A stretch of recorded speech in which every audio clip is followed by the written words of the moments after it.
আমায় দয়া করুন আদি রাক্ষস, এই জঙ্গল পার হয়ে পাশের গুহাতে এক সোনার কাঠির উপর কাঠি আছে। ওই দুটো কাঠি আমায় যেমন করে হোক উদ্ধার করতেই হবে, তা না হলে আমি আমার কিরণকে বাঁচাতে পারবো না আদি রাক্ষস। যেথায় থাকিস সেথায় যা, তা না হলে এইখানে থাকলে তোর এক্ষুনি গর্দন পার হবে। আর যদি এইখান থেকে পার হওয়ার চেষ্টা করিস জোর করে, তাহলে তুই এক মুহূর্ত বাঁচতে পারবি না। না আদি রাক্ষস, আপনি এই কাজটা কখনো করতে পারেন না। ওই সোনার কাঠির উপর কাঠি ছাড়া আমি আমার কিরণকে কখনো বাঁচাতে পারবো না।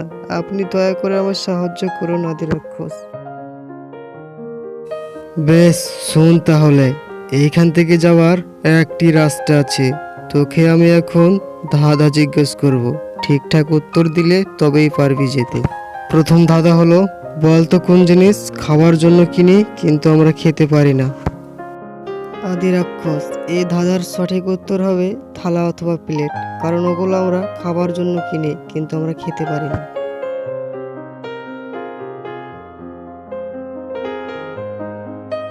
বেশ, ধাঁধার উত্তর একদম সঠিক হয়েছে। যেখানে যাচ্ছিস শুধু সোনার কাঠের উপর কাঠি নিয়েই তাড়াতাড়ি ফিরে চলে আসবি।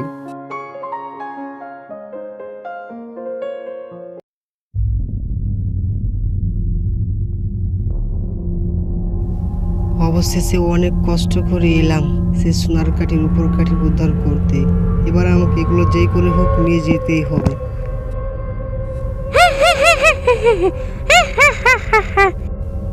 তারপর প্রিন্সের সামনে একটা ডাইনি চলে এলো। তারপর ডাইনিটিকে দেখে প্রিন্স একদম ভয় ভেঙে পড়ছিল। তারপর প্রিন্স ডাইনিটিকে বলল, কে কে ওখানে?